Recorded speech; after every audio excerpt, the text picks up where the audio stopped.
이대영 그 공사가 누군지를 잘 몰라요. 장군님은 그냥 일방적으로 말해서, 다시 말해서 이대영 그분은 6.25 전쟁에 참여하여 중대장으로 참여했습니다. 중대장으로 압록강에서 물을 퍼서 최초로 이승만 대통령한테 바친 분이라고 그렇게 말씀하셨죠. 예. 근데 이분이 저 월남의 대사 공사로 공사. 예. 대사 바로 밑에 공사로 가게 됐단 말이야. 가게 됐는데 이 군인 정신이 얼마나 뛰어나냐고 보세요. 이제 월남이 이제 먹히니까, 공산당들이 막 들어오고 먹히니까 끝까지 교민들을 다 배에다 태우고 끝까지 하느라고 이분이 마지막으로 체포가 된 거야. 그러니까 국가 지도자들은 그 정도의 책임은 있어야 된다 이 말이야. 그래 안 그래요? 이대영 공사 기념비 한 개 세우자고, 우리가 기념비. 에? 이분은 6472생입니다. 6472 그리고 생. 거기서 와서 공사로 간 것은 이분이 정보통이기 때문에 여러분 각국락 우리가 나가는 대사관에는 우리 무관들이 있고 또 그 일을 감당하는 사람들이 있습니다. 결국은 육사 자랑을 또 하셨어요. 아니 그래도 제가 이 쓰레기 같은 놈들 이런 사람을 배워야지. 그렇지. 예? 왜? 정말 이놈들은 군법에 해와야 됩니다. 그러니까 아까 학장 열받았을 때 하는 말이 뭐냐, 이번에 계엄령에 복종 안 한 놈들은 다 군법회의에 깜빵을 집어넣어야 된다, 그 말씀이죠. 맞습니다. 예. 박수하겠습니다. 자, 아까 이제 이어서 2차로 자유총연맹에 가서 이 윤석열 대통령이 연설한 연설문을 보면 계속 구체화되게 돼 있어요. 뭐냐, 미리 내용을 말씀을 드리면 대한민국을 자유통일을 해야겠다는 거예요. 그러니까 윤석열 대통령은 다 내 연설을 따라서 하고 있어. 모든 게 다 따라서 하고 있다니까. 내가 윤석열 대통령을 난 만난 적도 없고 뭐 통화한 적도 없고, 내가 할 일은 뭐냐, 사회수석을 불러가지고 내가 맨날 사회수석한테 잔소리해요 말이야. 내가 농담으로 그랬어. 윤석열 대통령이 연설한 거 원고비 나한테 저작권 내라고. 자, 들어보세요. 광복 이후 격변과 혼란 속에서도 이승만 대통령께서는 이 땅에 자유의 가치를 심고 자유 대한민국을 건국하셨습니다.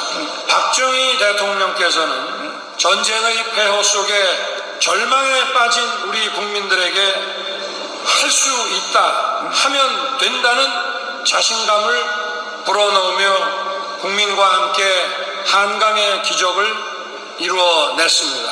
자유민주주의와 자유시장 경제를 선택한 대한민국은 전 세계가 부러워하는 경제 강국을 넘어 이제 세계를 선도하는 문화 강국이 되었습니다. 자, 하지만 보세요.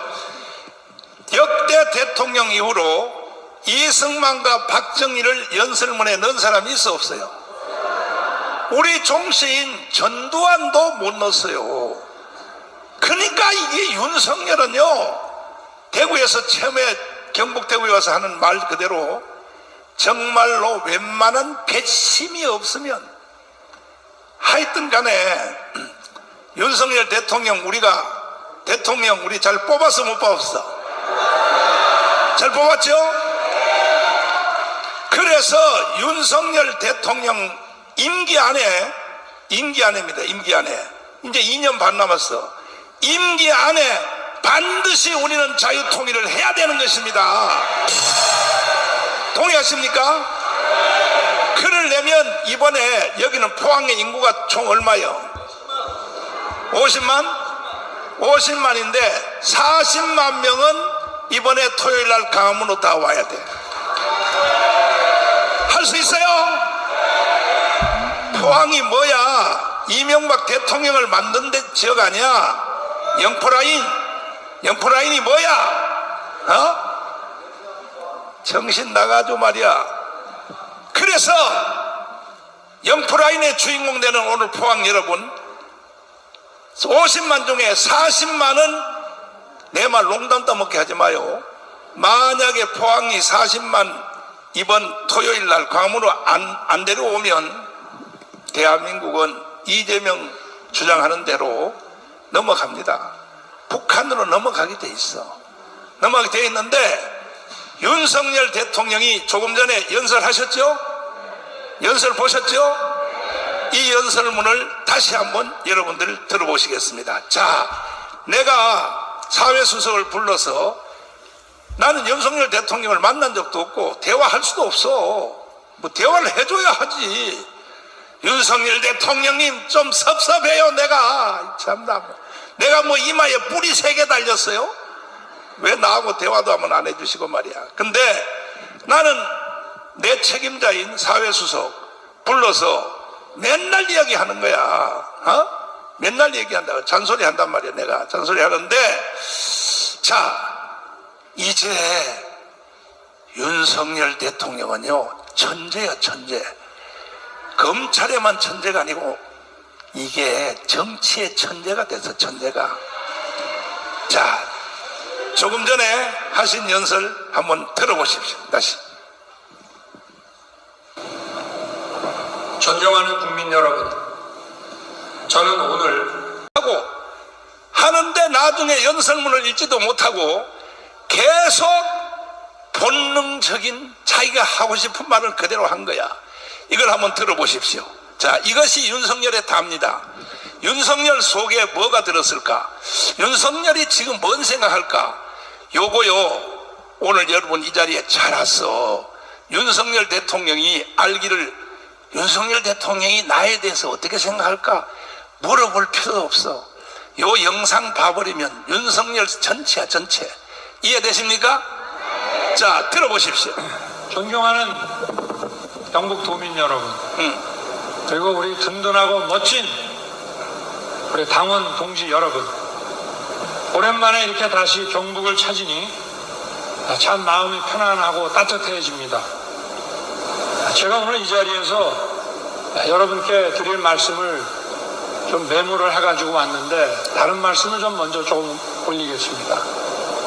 오래전에 그야말로 우리가 자유민주주의라는 정신에 입각해서 우리나라 민주화 운동을 많은 분들이 해올 때, 거기에 끼어가지고 이런 좌익 혁명 이념, 그리고 북한의 주사 이론, 이런 거 배워가지고 그 민주화 운동의 대열에 낑겨가지고 마치 민주화 투사인 것처럼 지금까지 자기들끼리 끼리끼리 서로 도와가면서 이렇게 살아온 그 집단들이 이번 문재인 정권 들어서서 국가와 국민을 약탈하고 있습니다.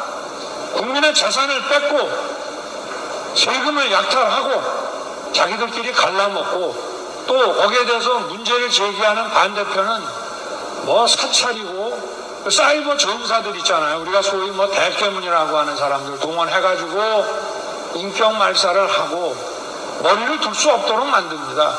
웬만한 배심과 용기가 없으면 이 무도한 집단에 대해서 대응하지 못하도록 아주 이렇게 시스템을 다 만들어 놨어요. 뭐 나라 말아먹을 일이 있습니까? 그러니 그 사이에 전문가를 쓰겠어요. 전문가가 들어오면은 자기들이 해먹는데 지장이 있죠. 그러니 이 무식한 이 삼류 바보들을 데려다가 정치를 해서 나라 경제 망쳐놓고 외교 안보 뭐 전부 망쳐놓고 그 무능을 이제 넘어서서 이제 뭐 사찰에 이 과거에 권위주의 독재 정부가 하던 권위주의 독재 정부는 국민들 경제를 확실하게 살려놔서 우리나라 산업화의 기반을 만들었습니다.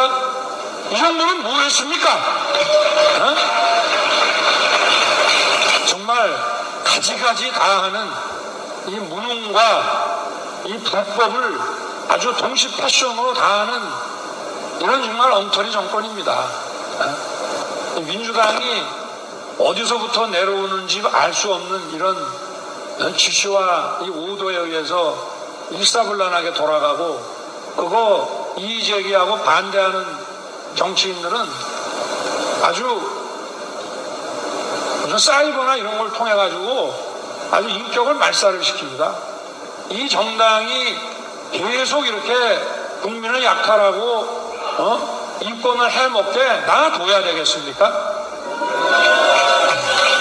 북한에서는 핵 개발을 계속하고 미사일을 펑펑 쏴대는데 종전선언 하자고 그럽니다. 또 그거 하면 뭐입니까? 거기서 뭐 떡이 나옵니까? 국민의 먹거리가 나옵니까? 자기 할 일이나 좀 똑바로 하지. 안 그렇습니까? 자, 이동호, 빨갱이 빨리 나와 일로. 국민혁명의장, 4.10 부장선거 진실규명 총괄위원장이시며 한기총 대표자 되신 정경훈 목사님을 긴 박수로 모시겠습니다.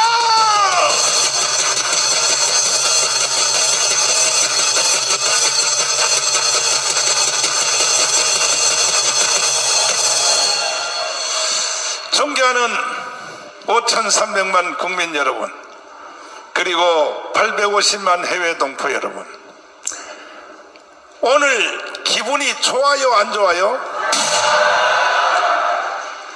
저는 윤석열 대통령이 검찰총장 시절에 제가 어느 날 깊이 기도하다가 잠이 들었는데 꿈을 꿨어요. 그 꿈 내용이 뭐냐면, 그때는 윤석열 대통령이 문재인 밑에 있을 때인데 윤석열을 대통령으로 세우라, 이렇게 꿈을 꿨습니다. 제가 그래서 이건 기도하다가 꿈을 꾼 것이기 때문에 이게 과연 이게 현실로 될 것인가 하고 가만히 지켜봤어요. 지켜봤더니 윤석열 대통령이 문재인에게 검찰총장으로 임명을 받을 때 문재인이가 뭐라고 말했냐면, 최고 권력자라도 누구냐, 문재인이라도 잘못하면 수사를 하라, 이렇게 임명장을 주면서 그렇게 말을 했어요. 그러니까 윤석열 대통령은요, 지나치게 순진한 사람이야. 그 말을 그대로 믿은 거예요. 그래서 울산 시장 부정선거를 이걸 조사하려고 청와대에 압수수색이 들어갔어요.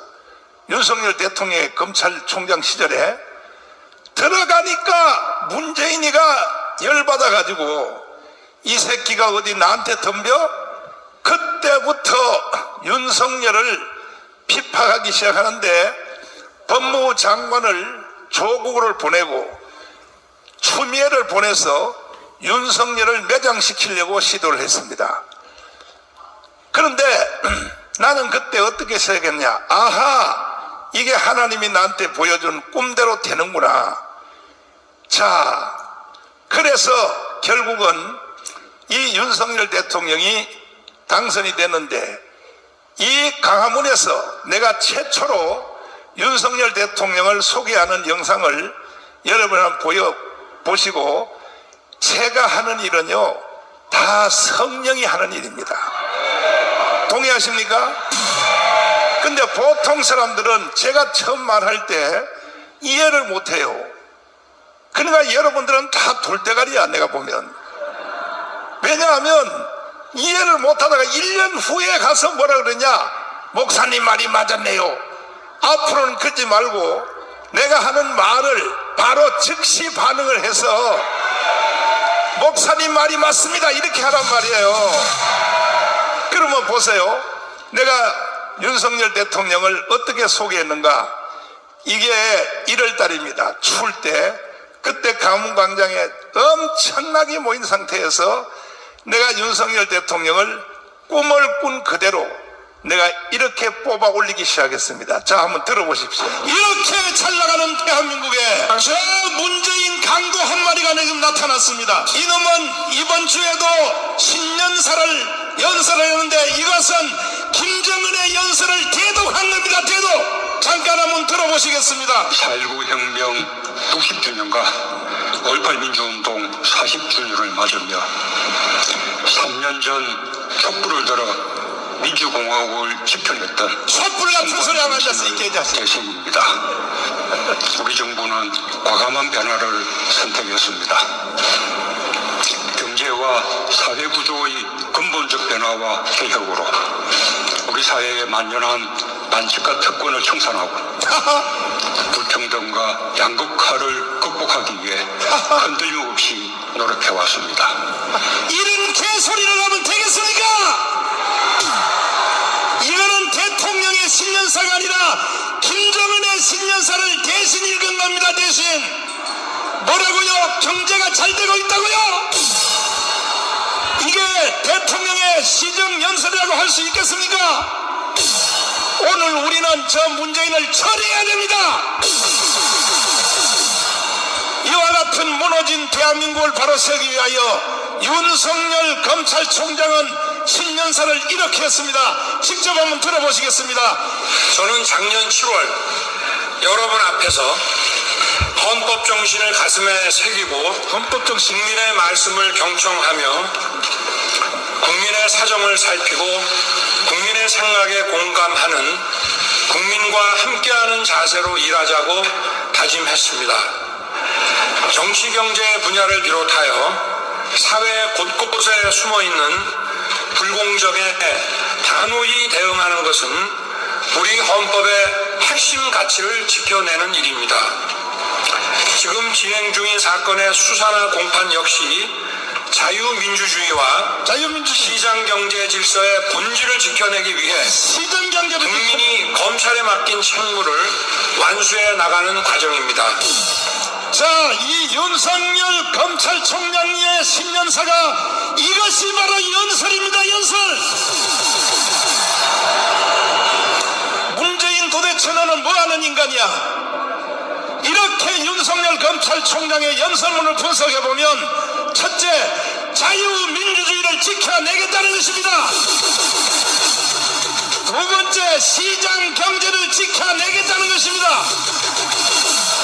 이렇게 연설했더니 문재인은 어제 그저께 윤석열 검찰총장이 일을 못하도록 완전히 청와대를 압수수색한 걸 보고 겁먹어가지고 추미애를 시켜서 32명의 윤석열의 손발을 다 잘라서 검찰을 내쫓았습니다. 그들을 다시 돌아오게 합시다. 그때까지 우리가 윤석열 검찰총장님을 앞세워서 문재인을 체포해야 됩니다. 동의하십니까? 자, 바로 이 순간이 윤석열 대통령이 되는 순간이었습니다. 하나님은 절대로 실수하지 않습니다. 하나님이 저에게 꿈에 보여준 그대로 진행이 되는 것입니다. 바로 윤석열 대통령은 이 순간이 검찰총장에서 탄압을 당할 때인데, 그때 내가 이 연설할 때에 윤석열 대통령은 이미 벌써 대통령이 당선된 것과 같습니다. 그래서 이제 윤석열 대통령이 대통령 후보로 나오게 되었고, 결국 우리는 총력 지원하게 되었고, 이 윤석열 대통령을 만든 그 사람은 누구냐? 광화문이 만든 겁니다. 광화문이. 바로 오늘 이 자리에 오신 여러분들이 만들어낸 것입니다. 동의하십니까? 동의하십니까? 그럼 확인 한번 해볼게요. 여기 포항에 있는 우리 애국동지 여러분, 그때 윤석열을 선거할 때 찍은 사람 손 들어봐요. 이거 안 찍은 놈은 간첩이지, 간첩. 그래서 결국은요, 여러분들에 의하여 윤석열이가 대통령이 된 것입니다. 선거운동 기간 중에 윤석열의 본체가 드러났습니다. 윤석열 대통령은 뭐 다 아는데, 석동현 변호사님이 윤석열 대통령님하고 서울대 법대 동창인데, 친구인데, 날 보고 맨날 그래요. 석동현 변호사님이, 목사님, 사법고시 8번 떨어졌다고 그 소리는 제발 하지 마라 그래. 근데 사람은 뭐든지 솔직하게 해야 힘이 나오는 거야. 윤석열 대통령이요, 고등학교 다닐 때는, 중앙고등학교 다닐 때는 공부를 잘했어. 그래서 서울대 법대 들어갔지. 들어가서부터는 완전히 개판이요. 술 먹기 좋아하고 친구하고 놀기 좋아하고, 그러다 보니까 사법고시를 9번 떨어졌어. 9번. 그런데 이것이 전화위복이 된 것이 뭐냐? 윤석열은 술 먹기 좋아하고 친구들 어울리기 좋아하고, 이때에 윤석열은 새로운 차원의 공부를 하게 된 게 뭐냐? 사회과학을 공부하게 된 거야. 술을 먹어야 되는 거야. 오늘도 여러분 끝나고 술 많이 먹으라고. 그리고 친구하고 어울리게 놀기를 좋아해야 되는 거야. 그때의 윤석열 대통령 속에 대통령이 될 수 있는 내공이 생긴 거예요. 내공이. 그러다 보니까 사법고시를 9번 떨어졌다면 9번. 석동현 변호사님은요, 같은 서울대 법대 동기인데 한 번에 합격을 해가지고 이 대구에서 뭐하냐, 부장 검사를 하고 있을 때 윤석열 대통령이 서울대 법대 동기요 친구인데 세상에 그때 9번 떨어져가지고 9년 후에 대구에 이 석동현 변호사는 제일 말단 거기에 검사를 오게 된 거예요. 그래도 조직은 조직이니까 할 수 없지. 부장검사님 이렇게 말해야지 석동현한테. 그러나 이제 저녁에 끝나면 이제 술 먹고는, 야, 이 개자식아, 너 뭐하러 여기 왔어? 뭐 이렇게 한 거죠. 자, 보십시오. 하나님은 사람을 만들어가는 과정이 있다고. 과정이. 동의하십니까?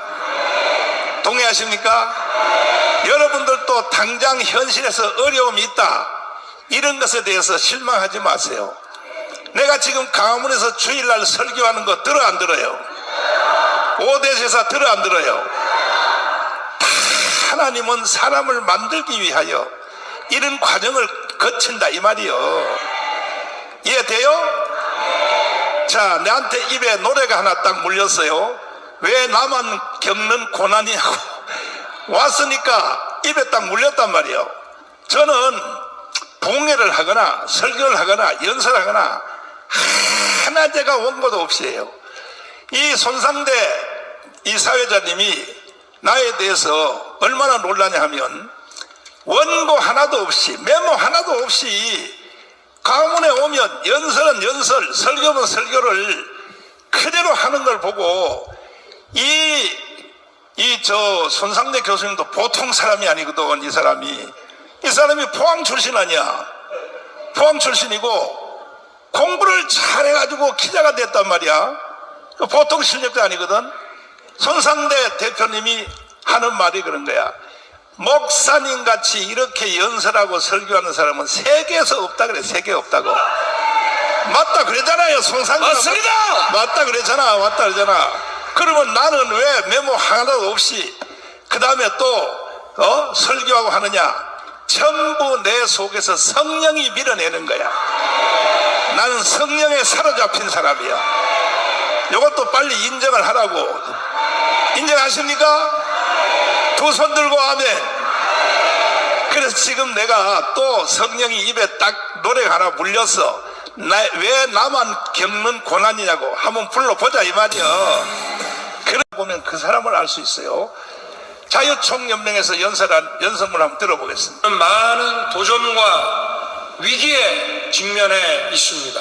조직적으로, 지속적으로 허위 선동과 조작, 그리고 가짜 뉴스와 괴담으로 자유 대한민국을 흔들고 위협하며 국가 정체성을 부정하는 세력들이 너무나 많이 있습니다. 돈과 출세 때문에 이들과 한편이 되어 반국가적 작태를 일삼는 사람들도 너무나 많습니다. 자유 대한민국에 대한 확고한 신념과 뜨거운 사랑을 가진 여러분께서 이 나라를 지켜내야 합니다. 왜곡된 역사의식, 무책임한 국가관을 가진 반국가 세력들은 핵 무장을 고도화하는 북한 공산 집단에 대하여 유엔 안보리 제재를 풀어달라고 읍소하고 유엔사를 해체하는 종전선언을 노래 부르고 다녔습니다. 우리를 침략하려는 적의 선의를 믿어야 한다는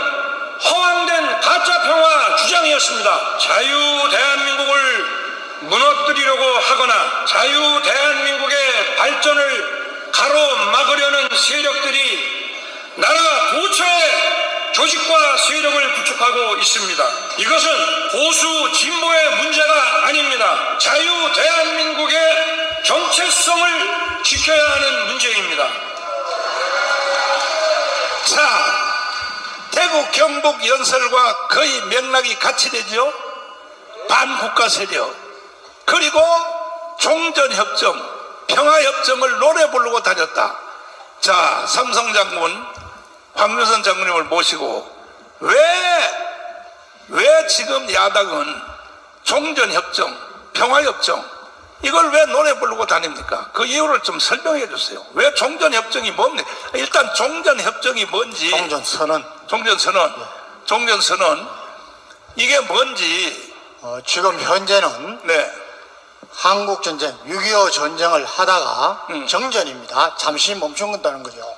정전협정을 맺고 지금 쉽게 말하면 여러분이 잘 아시는 휴전 하에 있습니다. 그래서 이것은 휴전을 감시 감독하는 유엔군 사령부가 그대로 지금 있습니다. 그리고 이 종전선언을 자꾸 노래 부르고 다녔다는 것은 이제 더 이상 전쟁은 안 하니까 전쟁이 끝났다는 선언을 하자는 것입니다. 그리고 이어서 평화협정을 맺겠다는 것입니다. 첫 번째, 종전선언을 하면 어떤 결과가 되느냐. 여러분, 유엔사가 무슨, 유엔사에 존재 가치가 없지 않습니까? 유엔사를 그 다음에는 해체하라, 없애라는 주장이 나오는 겁니다. 여러분, 유엔사가 없어지면 어떻게 됩니까? 현재 상태는 만약에 우리나라에서 다시 북한이 남침을 해서 전쟁이 일어나면은 유엔 안전보장이사회나 총회에 의결이 없이 바로 유엔군 참전국들이 바로 들어옵니다. 시간을 다투어서 들어옵니다. 그리고 그 유엔군 들어오면은 사용할 탄약과 장비 등이 일본의 유엔사 후방기지에 7개소에 있는 겁니다. 이것이 지금 신경 쓰이는 겁니다. 그래서 종전선언을 하자는 것은 결국은 유엔사를 해체하고 나가라는 이 숨은 의도가 남아있고, 그래서 이것은 북한에서 계속해서 주장한 것입니다. 그것을 왜 문재인이가 노래를 부르고 다닙니까?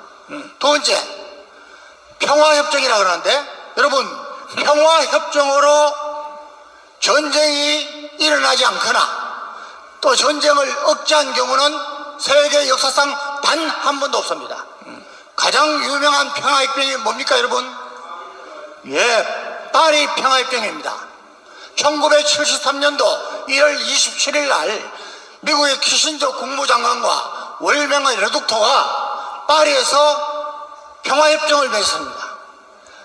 세계 역사상, 평화협정 역사상 가장 완벽한 협정이라고 했습니다. 그런데 어떻게 됐습니까? 그 평화협정에 의해서 미군이 나가고 난 뒤에 결국 1975년에 여러분 월남이 패망했습니다. 그래서 이런 종이 쪽지 하나로는 절대 전쟁을 억제하거나 전쟁을 막을 수가 없는 것입니다.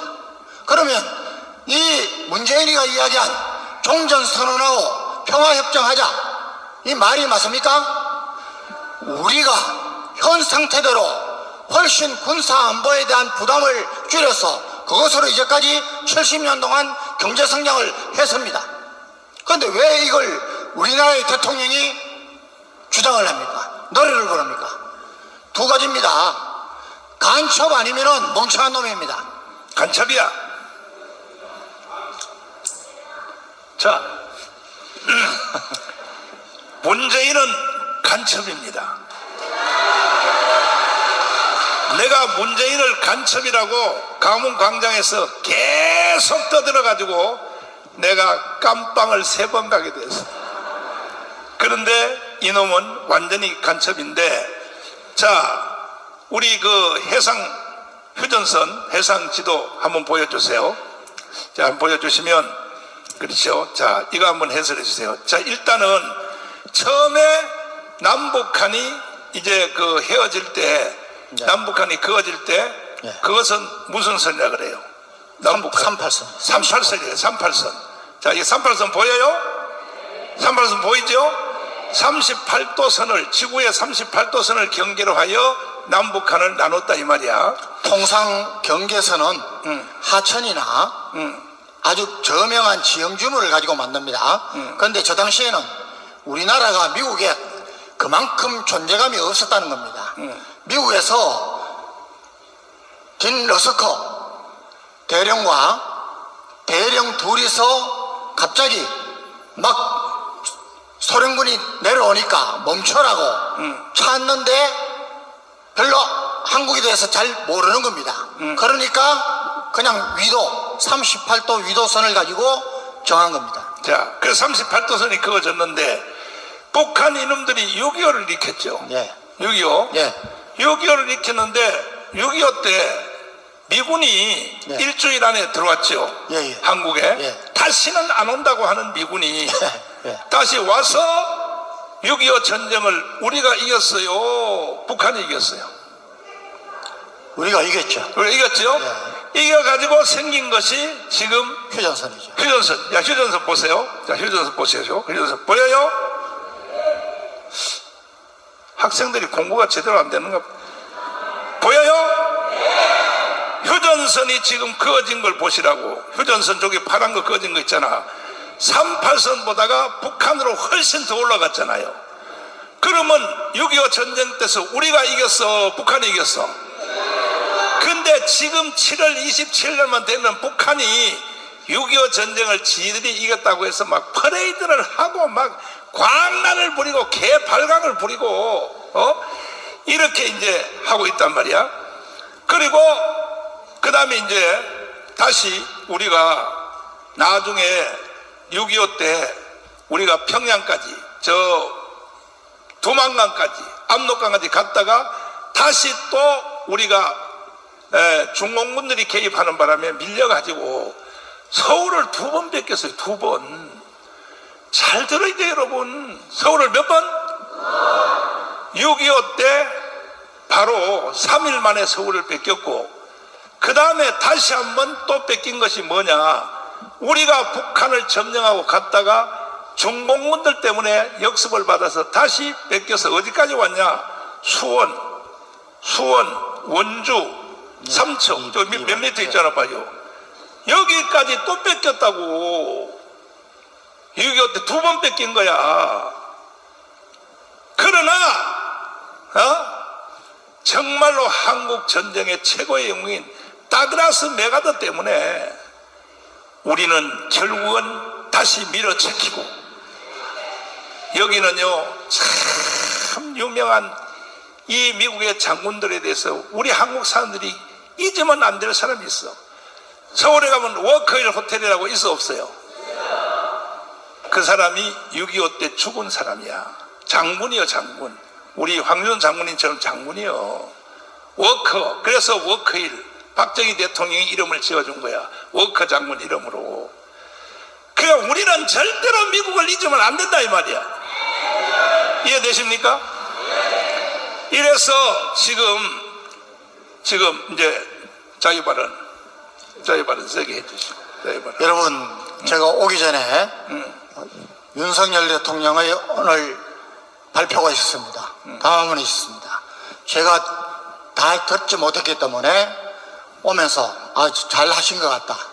그런데 부정선거에 대해서 저는 못 들었기 때문에 좀 아쉽습니다 했더니 여기 와서 전문을 다 읽어봤습니다. 결국 부정선거가 원인이었습니다. 맞아. 예, 선관위를 현재 다른 방법으로는 수사할 수 없기 때문에 했다고 했습니다.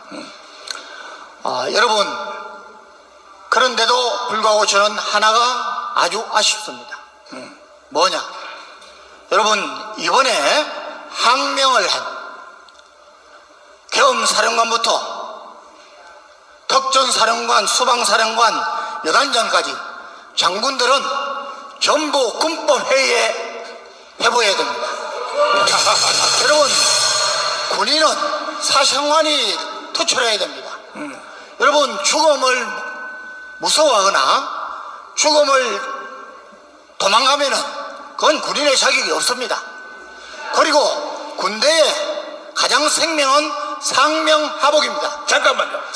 지금 속보가 떴어요. 위로 한번 비춰주세요. 조국 드디어 갔습니다.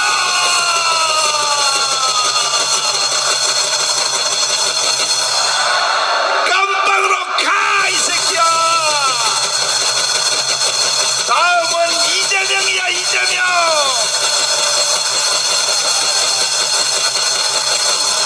장군님. 그런데 왜 법정 구속 안 합니까? 법정 구속 이야기가 없습니까? 아니요. 이거는요, 3일 내로 스스로 교도소로 기어 들어가게 돼 있어요. 내가 깜빵 3번 갔다 와서 알잖아. 3일 내로 들어가게 돼 있어요, 이제 드디어.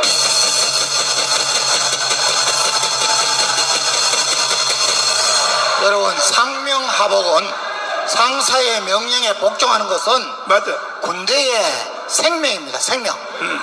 만약에 이놈들이 정말 지금 온갖 언론에 등장해서, 여러분, 저도 현역에 있을 때나 퇴역해서도 언론에 많이 갔습니다. 그런데 현역은 장군 아니라 일반 간부들도 언론에 나가려면은 육군본부의 허락을 받아야 됩니다. 그런데 전부 나가서 질질 짜면서, 예? 부하를 사랑하는 척. 여러분, 정말 이놈들이 제대로 된 장군이라면은 지시를 받았을 때 저는 이거 못하겠습니다. 예?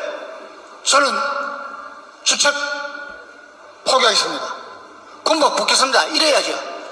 이런 용기도 없는 놈들이 지금, 저는 정말 제가 장군 출신이었다, 육사 출신이었다는 것이 정말 저는 자존심이 됩니다.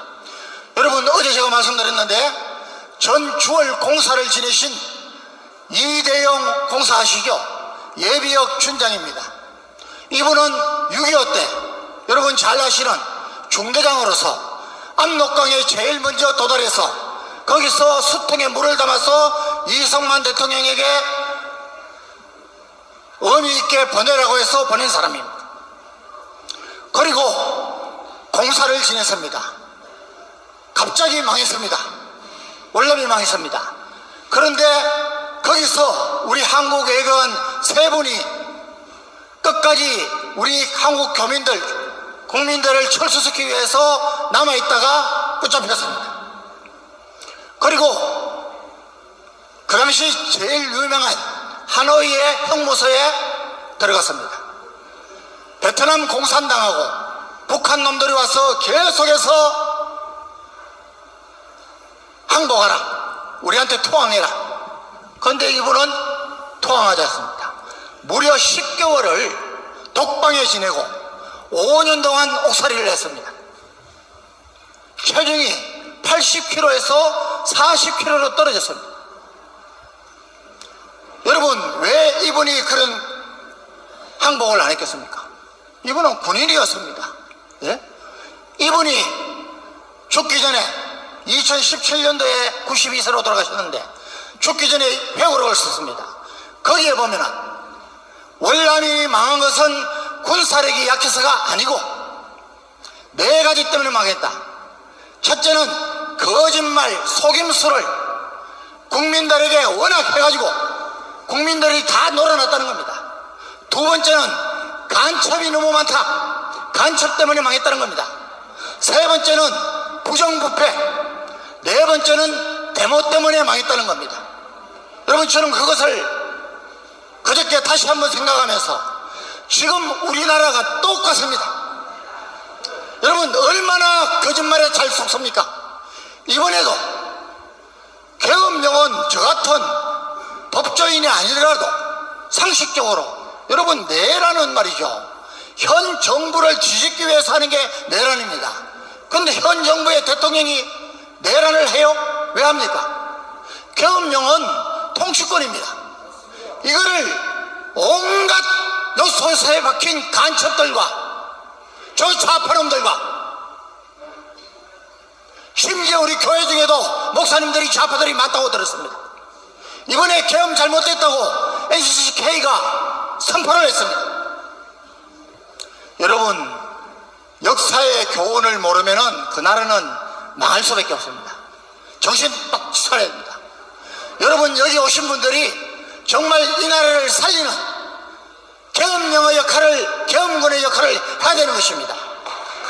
우리 윤석열 대통령께서 힘을 가지고 정말 여러분, 이번에 저는 또 한 번 윤석열 대통령께 건의하고 싶습니다. 선거관리위에 사전선거 없애고 본투표를 해가지고 수개표를 해가지고 여러분, 연방제를 택하느냐 자유민주주의를 택하느냐, 선거 개혁해야 되느냐 안 했느냐, 국민투표 한번 해보시기 바랍니다. 쓰레기 같은 국회를 완전히 청소해 주시기를 바랍니다. 한국교회가 여기 앞장서야 됩니다. 우리 여기 오신 분들 정말 내일 모레 여러분들의 자손들이 지금 하나님의 축복을 누리며 사느냐 아니면 북한처럼 사느냐 기로에 서 있습니다. 나와주십시오. 기도해 주십시오. 감사합니다. 자, 지금